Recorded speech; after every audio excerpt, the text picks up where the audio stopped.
Ladies and gentlemen, welcome to an episode of Friday Night Live. My name is Kesh. I've got Mark and Sean, the usual suspects in today's episode. I am not going to ask you guys how your week was because I know it was super busy. So today we're going to jump straight into the topic. Now, the reason we're doing this, guys, is if you want us to go through how our week was, let us know in the comments. But we're going to be talking interest rates today. It's a hot topic. We touched on it a little bit last year, but since last year, the RBA has decided to just keep giving it a few more extra hits. I was going to use a different word, but let's keep this one PG, if we may. So, interest rates are a very hot topic. Some people are getting super excited about it. Me as an investor, I'm actually excited about interest rates because it's pushing up rents on properties that we've owned for many, many years. Our debt isn't very big on those properties, so I'm pretty excited. And interest is a tax-deductible expense for us investors. For the owner-occupiers who have overstretched themselves are not loving it very much. So we'll talk a little bit about that. We'll get Mark and Sean's perspectives on the economy, on what people are going through, and especially Sean, to you, which I'm going to come to, is going to be around borrowing capacity. So Sean, jumping straight into it, I know everyone is super worried about interest rates. Everyone wants to talk about it. This guy, I think, is just doing it because he likes to come on camera, like we do. And pump it up 0.25, 0.25, 0.25. Yep. The argument is we are trying to curb inflation. And I know higher interest rates can curb inflation. It's a very high level concept, but I don't agree with the way they're doing things at the moment, but that's my personal opinion. Mm-hmm. Sean, my question to you is this. Repayments are increasing, but I think people are worrying about the wrong thing. What people should be really worried about is their borrowing capacity. Because we as investors know the most important thing is how many can you buy and how long can you control them. That's the reality of the game. That is truly the reality of the game. So for our viewers, Sean, can you just explain what interest rates are doing in terms of borrowing capacity? And even if there are discounts to be had, why can't people have discounts? Great question, great question. Just a quick public service announcement as well for all of our awesome viewers out there. We are upgrading our studio, so it might look like we're a bit of a makeshift location. So forgive us for this week. Forgive us for this week. We're rent investing. We rented out our studio for more money. Because the interest rates took a toll on us as well. So yeah. in reality, to answer your question, Kesh, the interest rate rise, it is a pretty broad topic because what we're looking at is obviously your affordability from a month-to-month perspective is getting lower. People that are especially going to be coming off fixed rate mortgages towards the tail end of this year are going to realize that's not as easy to control or contain a $1 million mortgage or a $750,000 mortgage. So a lot of the questions we get asked is that will there be a mass sell-off? And of course not, because that's where inflation problem sort of gets cured, is people will start completely cutting down on their discretionary spend, which doesn't look like it's happened over the past couple of months. So this Christmas, I think things from a consumer sentiment perspective were quite high because people haven't really felt their savings get depleted just yet. When that happens, of course, there are things available to any person who's taken out a mortgage where you can extend pauses, you can temporarily pause your mortgage and get yourself back onto your feet without having to rely on panic selling. And it's super important to know that the banks don't necessarily want a panic sell-off situation as well. Once people understand this... That is very true. Ladies and gentlemen, that is very, very true. The banks, when stuff like this happens, really want their owners to feel secure and not panic. That's right, that's right. So there are avenues on how you can mitigate certain short-term pains. And another point of your question was the way or the nature in which the RBA is doing things, right? So, of course, we can like it, we can not like it. If we were all three of us retiring today, we would probably be having the time of our lives because every fixed deposit's going up and savings are better. 3%? Sure. And it just means we're getting more return on our cash if we're cash heavy today. But most people that are in the accumulation or consolidation phase are not cash heavy. They are mortgage heavy, right? So it's important to note that over history there has been fluctuations in rate rise, but what happens to properties? Property always goes up. So with the interest rate rises that investors more so than just general home buyers need to be aware of is your borrowing capacities are getting affected. So let's say every month you're saying every time they do a 0.25, yep, I can borrow a little bit more less than what I could last year. Correct. So because you're able to borrow less and less, you might be excited about the prospect of getting a $1 million house at 900K. which is a 10% drop, let's say, right? Now, 10% drops, that's a different concept to talk about altogether, because we do see those markets pop up, and more often than not, good markets. Like, let's say you have 3 classes of real estate in a suburb, A, B, and C. In a crunching market where it is high interest rates and economic contraction, you'll notice the C-grade stock come on the marketplace more than the A-grade stock. Because C-grade stocks, owners, and whether investors or owner-occupiers, fair point. Yep. And again, not being classes here, but they really have less savings and less buffer to actually ride things through like this. Hence, you started. Fair point. Fair point. So people that think So that don't be a slumlord, be a landlord. Be a landlord, that's it. And the funny thing is, people think that they're getting deals by buying lower than the suburb's median price, are just getting deals on that BC grade stock. So we haven't really seen A grade stock correct itself in the past 6 months or the past 3 months. Now, as an investor, what you've got to be cautious of is 2 things. One is they won't let the market completely fall and implode on itself, because there still has to be activity.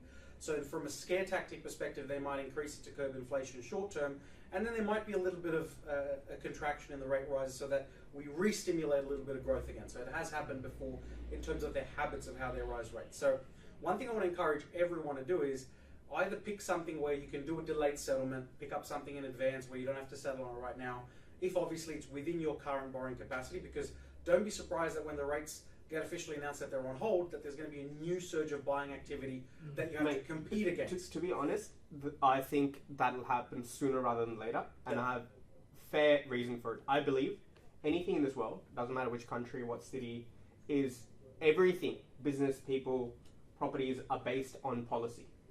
So if today the country said there's no luxury tax, you'd see a whole bunch of BMWs or Mercs driving around. If they said no luxury tax after $500,000, you'll see more Lambos sold than ever before, right? Because policy dictates how people behave.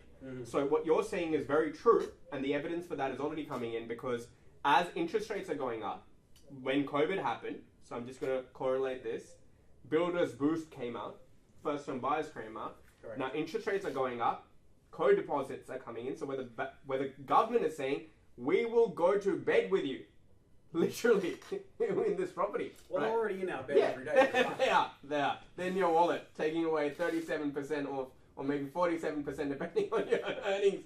For our clients, they're probably around the 40s. Yeah, easy, right? And the second thing is the stamp duty versus an annual fee. Again, I'm not saying it's a perfect solution, but this is evidence of the government is already playing interference with this, and with the borders opening up. Another super important thing just around borrowing capacity is there are talks with APRA to ease rules around how lending is calculated. So the HEM calculations. In this, not necessarily HEM, but how much they're willing to lend. Okay. In this current environment. So nothing's been finalized just yet, but don't be surprised where, if you're thinking that's it, don't write off this year going, yep, 2023, I can't do anything because it's in shambles. We talk about this in theory all the time. You know, as strategists or even local folk at the barbecues, they talk about this all the time. We should be buying when everyone's fearful. Well, now's your time to prove your mettle. Right, are you going to prove it? Are you going to be I'll tell you laughing something. at this to come? I don't know if you guys woke up to this, but you know, I love tech. When I saw ChatGPT start, I'm like, bro, my job's going in the next 5-10 years. I better get more and more real estate because at least whether you're the CEO of ChatGPT or you drive a cab, you need a roof. If I control the roof, I'll be all right. Yep. Right. So, dude, absolutely, I think. So, to conclude what you're saying, Sean, every month interest rates are going up at the moment, and people's borrowing capacity is reducing. And even if there are discounts to be had with C-grade real estate at this moment, a lot of people, if they just sit on the fence, highly likely they will not be able to take advantage of that because the borrowing has dropped faster than the percentage property price drops. Is that correct? And if you wait to get into the market, which is waiting for that interest rate decline to come about, oh, we need a meme for this one. You're then going to be competing against probably the worst buying rush we've ever had in history, because the immigration statistics that are different now than what they used to be during the GFC is that the immigrants today are not coming as people that are starting on $20,000 a year jobs. They're starting with $150,000 a year, skilled with deposits. Mate, like we sit with so many first generation people. Average household income with these guys is 250, 300 grand. Sure. Easy. Otherwise, you're not playing in this market, really. And sometimes people like with those incomes have been in the country for maybe 2-3 years max. Yeah. But 20 years ago, Engineers, doctors, lawyers, business owners. Yeah, absolutely. Mark, coming to you. Look, the reason I said I don't agree with the interest rate rises from the RBA and the way they're doing it. Not that interest rates must go up, cost of living must come down. It was just Rolexes are getting a little bit more affordable. We love it, not complaining. But I really think, from my perspective, it is super unfair to small businesses because the first thing I'm going to cut out, I will still prioritize my mortgage. Yep. The first thing I'm going to cut out is going out for coffee, buying clothes, or going out for dinners, upgrading my car. Because I'm going, wait a minute, I've got to spend $1,500, $2,000, $3,000 more towards my mortgage that I wasn't expecting, that was going towards my savings, felt a little bit better, buffer. Probably swap out the oysters for the scallops. That's it. That's it, right? So this is a swap out the lobsters for some prawns. I don't know. Sure. We should maybe lobsters anyway. Yeah. That's what we're going to say when interest rates are sitting at 24%. Oh, it just tastes just like lobster. That's it. So I don't think it's fair to small businesses. These businesses have really, really suffered the COVID lockdowns, which, again, I won't get controversial. I don't want to get cancelled, but it's a little bit unnecessary, the time, especially for you poor Victorians. Okay. Now, what are your thoughts behind this? Do you think it is fair for these small businesses to go through suffering because inflation is just not in direct correlation to just interest rates? And it's a very, very complex subject. You're going to say, yes, it's fair for a split second. I have no comment on that. Cool. Back to the political answer. Yes. Look, I think you certainly hit a good point there, Kesh. It is very, let's call it unfair, certainly to a degree. But I think as well, just the way that things have been handled, I think, without going into too much detail, it could have probably been stretched a bit further rather than being so aggressive. And I think that's probably a conversation that the feds and the government should have had together and said, hang on, why don't we work together here in order to make this more of a smoother landing, right? It's a Mayday call.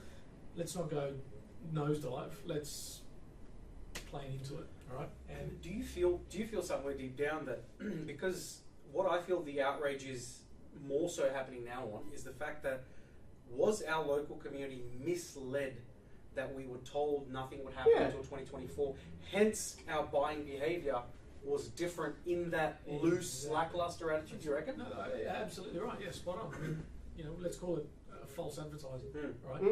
We certainly got hit with that, and the RBA can't state otherwise. I think it's... Did you say RBA can't? They can't. I heard a different word. That's right. but they can't, right? They can't. It was clear as day. They said one thing, they've gone against their word, right? But if we look at it, and everyone's got their own opinion on it, but at the end of the day, you would have said, okay, look, we're in a very different era than what we would have been 20 years ago, even 15 years ago, 12 years ago, right? We need to treat it differently as well. Mm-hmm. Yes, I get it. We've got a million minds behind it, a million eyes going through it, and numbers are showing here, and we're doing this and we're doing that. But the reality is, we've never been through this period before. None of us. Neither have they. Right? Neither have they. Right?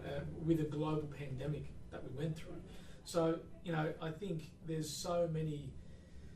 We could have done this, could have done that. There's, he said, she said. But I still don't know why we're taxes.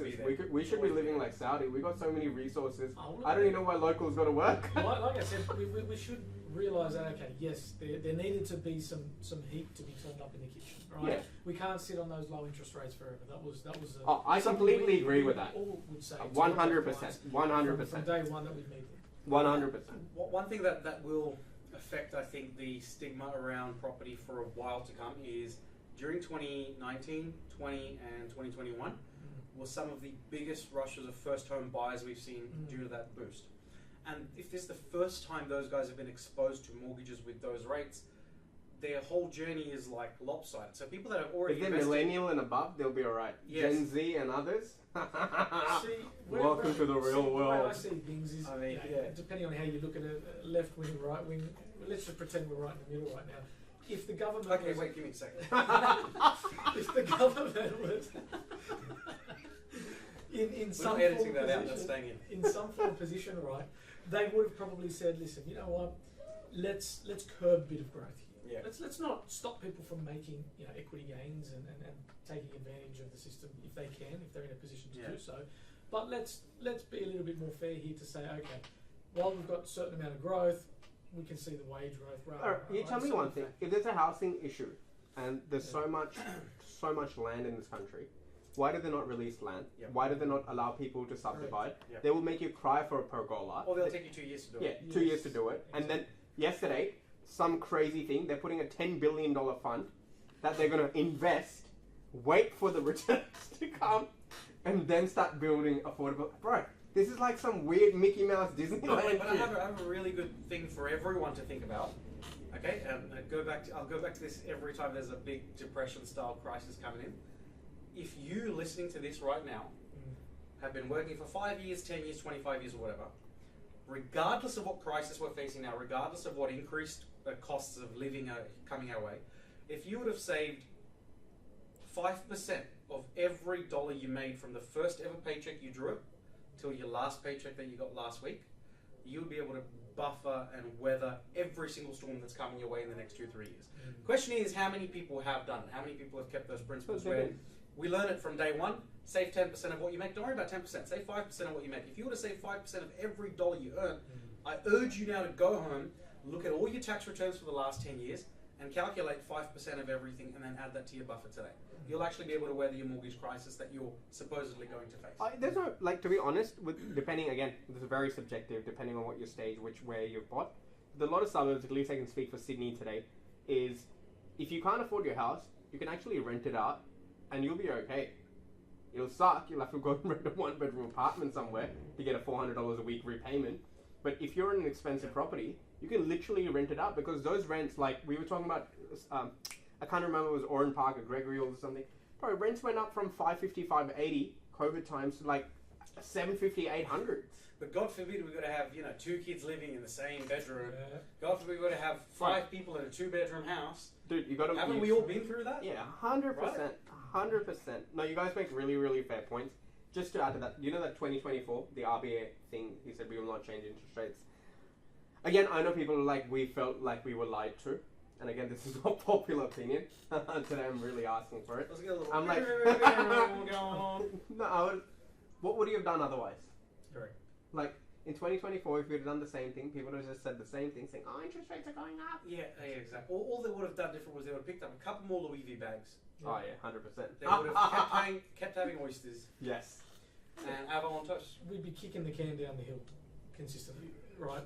But the problem's not going away. Yep. Dude, you got to be industrialist. Take so many loans, no one knows who to have to pay back and when. Yeah, well, look, at the end of the day, we're going through a tough period. It is what it is. We can whinge, cry, whatever. It's not going to change. But could it have been handled differently? Personally speaking, I think it could have been. Where again, government may have stepped in a little bit more and said, "Hey, rather than us continuing to print more money and give you all these boosts and make things sound great, because they sound great, right? But they're not necessarily the best things in the world. Yeah. Maybe they could have jumped in a little bit in a different perspective. I don't know what the answer would be here, but just to say, hey, we need to, for example, like, what kicked off a year ago in Ukraine, right? Completely out of everyone's control, right? Why doesn't the government step in a little bit here and say, right, we need to turn to local resources, right? But local resources cannot sting the shit out of people, right? They need to be fair in their pricing. We're not saying you have to charge Chinese prices or whatever price it was, wherever it was coming from, but you need to be reasonable, and you can only add on, let's call it 15%, for example, on top of what it would have been if they bought it from overseas. Yeah, I mean, that timber crisis we had before Ukraine was huge. In Australia, the timber crisis scared a lot of people. Dude, I really don't think this country should have any crisis. We're 25 million people, dude. It's not really too hard. You have 3 silos and 4 warehouses, and we've sorted for years. Yeah. Like, come on. The entire country is a population of Mumbai or Delhi or something. We're okay. Right? Let's make Australia great. Let's make Australia great again. Now, I've got some really cool facts for you guys. So I've got a table here. Hopefully the editor can put it in afterwards or now, if they can show it. It's interest rates and prices, right? So there's a comparison between 1971 and 2023. The average interest rate, so 1975 interest rates are sitting at about 9.05%. Coming down to the 1980s, the interest rate went up to about 13. We had a little bit more increase into 1982, up to 16% in interest rates, right? coming back down, we've had a downward trend. So 1990s, we were sitting at about 10%. Then in the early 2000s, about 8s. And then we saw some 6s, so on and so forth. We came all the way back down, I think, in 2012, we were at 3.66. And then we went back to those 4. So I don't think till 2018 we ever touched 5. We were 4.54. And then now Talking it's... about for the houses. House. Like house Like, mortgage rates. and this is average. Every lender would have been slightly different. I'm just giving you median, very generic, 80% LVR rates from this era, right? Very interesting.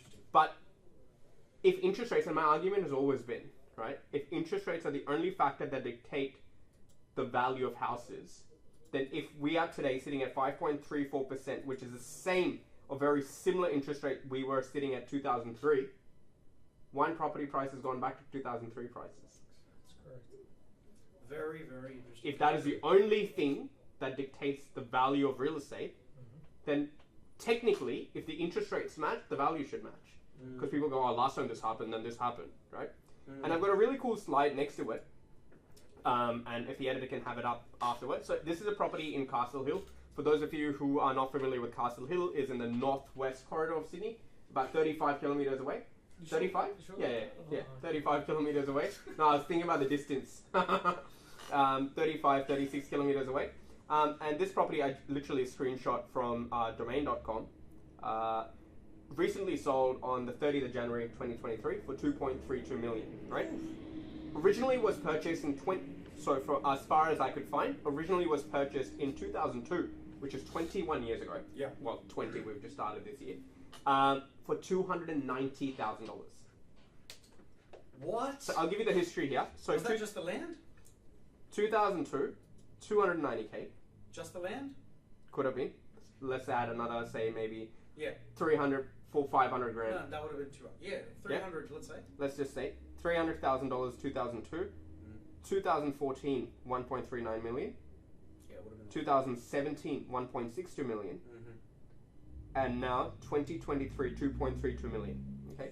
Now I just want to give you context. In the same period, in 2002, the interest rates were 6.54%. Then they went down to 4.17, then 3.99, and then we have that, and they're back at 5.34. So we've seen a couple of ups and downs in every time this property has been transacted. From its original purchase price, it is increased by close to 700% in 21 years.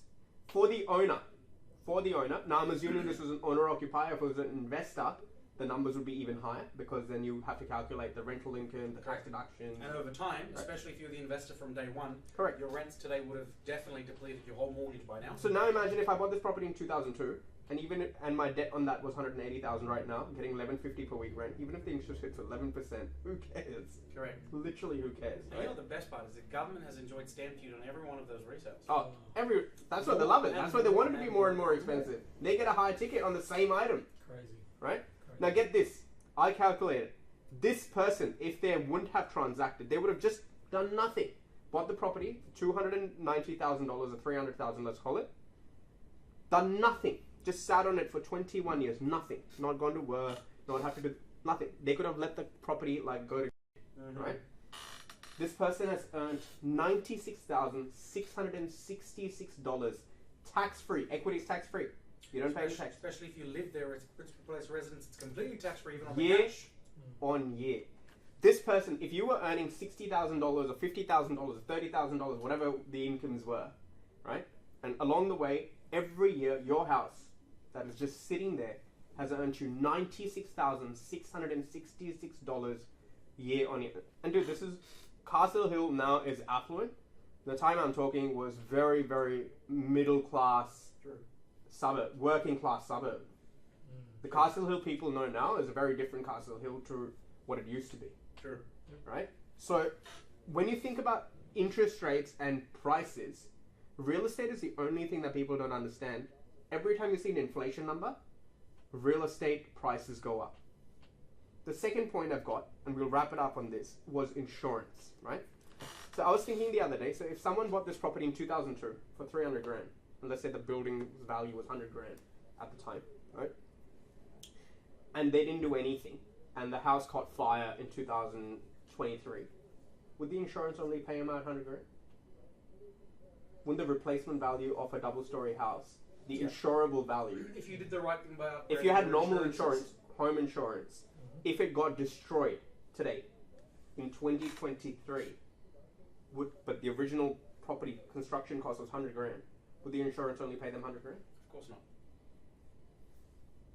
So I rest my case, ladies and gentlemen. This is proof's a in the wrap. pudding. And it's a wrap. No, it's true. So, are interest rates to be scared of? Not really. Are they to be watched? Absolutely. Do all markets perform when interest rates are going up? No, they don't. And this is a great opportunity. If anybody wants a pro tip, Sean, you really understand this really well. When interest rates do weird things like this, cities that are unaffordable go down, and cities that are affordable become super attractive. True. So, a little quick tip: watch out for Perth. Perth's going to be a pretty good story. 100%. Again, depending on what type of property you buy, what price point, but it's going to be But a we good can help story. you with that. That's not a Yeah, problem. 100%. So, ladies and gentlemen, no rapid problems. We'll wrap it up because we've got lots of meetings to do. Yep. Thank you for watching. Thank you, lovely, lovely boys, to jump on today. And this is Friday Night Live. My name is Kesh. See you next time.